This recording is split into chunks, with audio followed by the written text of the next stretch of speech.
धनगर समाजाला एसटी मधून आरक्षण देण्यासाठी दीपक बोराडे यांचं जालना येथे आंदोलन सुरू आहे आणि त्या आंदोलनाला समर्थन म्हणून धाराशिवच्या तेरमध्ये धनगर समाज मेंढ्या घेऊन रस्त्यावर उतरलाय आणि चक्का जाम केलाय। आपण पाहू शकतो तेरमध्ये मेन चौकामध्ये हा चक्का जाम सुरू आहे आणि तिन्ही साईडला वाहनाची रांगा या ठिकाणी लागलेल्या आहेत। धनगर समाजाची मागणी आहे की आम्हाला एसटी मधून आरक्षण द्या। त्यासाठी बोराडे हे गेली 15 दिवसापासून आंदोलन करतायत आणि त्या आंदोलनाला आज या ठिकाणी समर्थन दिलं जातंय। काय काय मागणी आहे? तुम्ही चक्का जाम केलाय आज?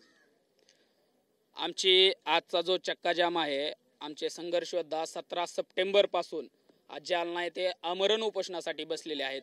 परंतु ते आमरण उपोषणा यासाठी बसलेले आहेत की जे धनगर समाजाला डॉक्टर बाबासाहेब आंबेडकरांनी आरक्षण दिलेलं आहे। आम्ही कुणाचं मागत नाही, आम्हाला फक्त ड आणि र या दोन नावाच्या घोटाळ्यामध्ये आज 60 वर्ष झालं आमच्या धनगर समाजाची फसवणूक केलेली आहे आणि ती मागणी फक्त की ड आणि र हे दोन्ही एकच आहेत। इथला राहणारा महाराष्ट्रामध्ये धनगर नसून धनगर जमात आहे, हा शासनानं निर्णय काढावा, GR काढावा, यासाठी आमचा संघर्ष योद्धा दीपक भाऊ बोराडे तिथं उपोषणासाठी बसलेले। परंतु 15 दिवस झाला एखादा माणूस जर प्राणांतिक उपोषण करत असेल तर सरकारनं फक्त बैठकावर बैठका घ्यायच्या, नाटकं करायची आणि जी समाजातले आमच्या दलाल पेरलेले आहेत त्यांना तिथं कॅबिनेटच्या बैठकीला न्यायचं आणि तिथं निर्णय घ्यायचे आणि त्या समाजाच्या दलालांनी इकडे समाजाला भयकवत फिरवायचं। याच्यामुळे आजपर्यंत आमचं वाटोळ झालेलं आहे। पण इथला गरजवंत धनगर समाज आज दीपक भाऊ बोराडे यांच्या मागं आपली बायको लेकरं आपलं कुटुंब घेऊन येणाऱ्या काळात देखील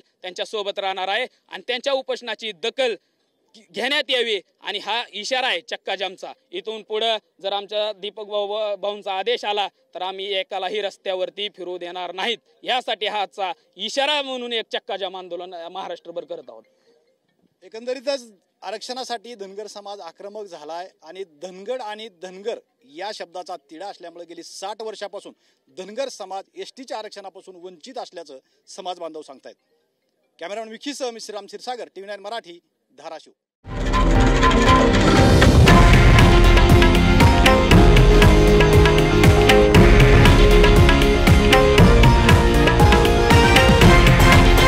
हे आहे देशातील नंबर 1 न्यूज नेटवर्क आणि आपण पाहत आहात TV9 मराठी, एकमेव।